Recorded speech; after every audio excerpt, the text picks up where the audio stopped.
too. So you are heavily incentivized to pillage each location for everything that you can carry and to make regular trips to the nearest recycling machine. Early on, this can cause a bit of a feedback loop. You gain a new ability which unlocks access to new areas, which then gives you more resources for a new ability, which unlocks access to another area with more resources, and so on. The more creative and observant you are, the more you'll be able to find and collect with as few of these abilities as possible. During my no neuromod run, I was able to access a large chunk of the station with recycling charges, some clever climbing, and the glue gun. It was areas, terminals, and safes that required hacking that locked me out more than anything.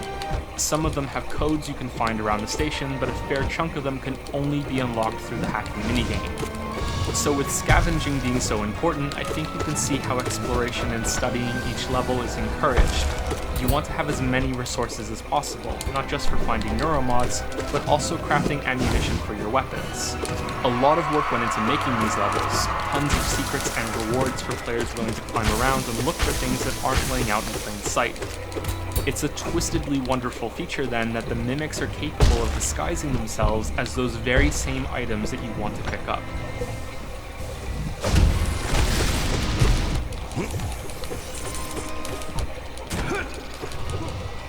In terms of gameplay, this might be the best thing that Prey does. This concept that the act of looting and acquiring items is tied to an enemy and danger. Mimics can take the form of any small to medium-sized object, even medkits that you can pick up. And I love the tension this made me feel on my first playthrough. Eventually I learned the rules of how mimics work, the subtle movement objects have or the little ticking noise they emit like they're bombs ready to go off, but before that I had to question a lot of items that I was about to pick up.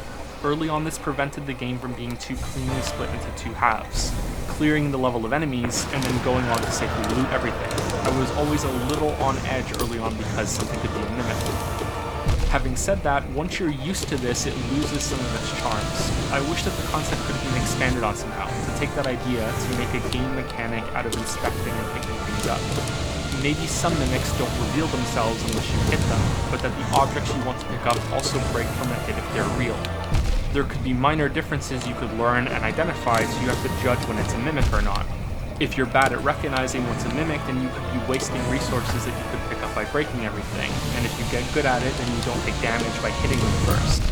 It might not be a great idea though, since it can be resolved through save scumming, but then so can other things. It's also the only one I've got. That might be why it wasn't built on further. There isn't really that much you can do with the system. Later on, the game does devolve into those two phases as well, since you find the ability to scan objects to see if they're mimics. Once you've cleared out an area, you are safe to loot it without being bothered until you leave and come back through a load screen. Enemies don't respawn in a direct way. It's more like a new set of aliens has wandered into the area while you were gone. Some people might not like that, but I thought it was mostly great. Sometimes big enemies spawning in places I had already cleared out was a bit annoying, but having a fresh set of mimics swarm in was fantastic. Remember at the beginning when we woke up in the apartment for the second time and some of the stuff was in different places? The new mimics are like that. You start to question anything that's out of place. Was that lamp on the floor before? Was that garbage can in that position? Could you imagine the subtle psychological horror that someone could inflict on you if they did that in your home without you knowing about it, how much it would fuck with you? A few mimics can be noticed like that too, which I think is wonderful. You can go into an office and see that there are one too many chairs. You can figure it out just like that.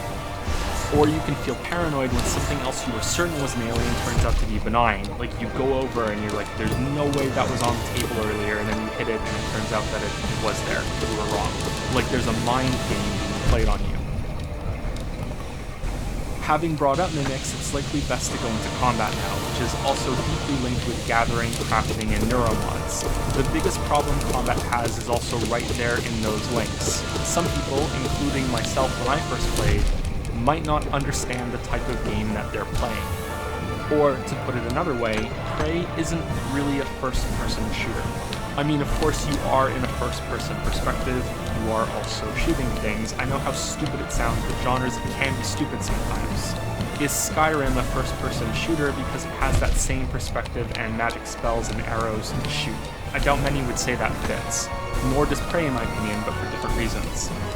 I went through a really long example a few minutes ago about how many options you can have to solve problems, how to gain access to a room. Combat in Prey is sort of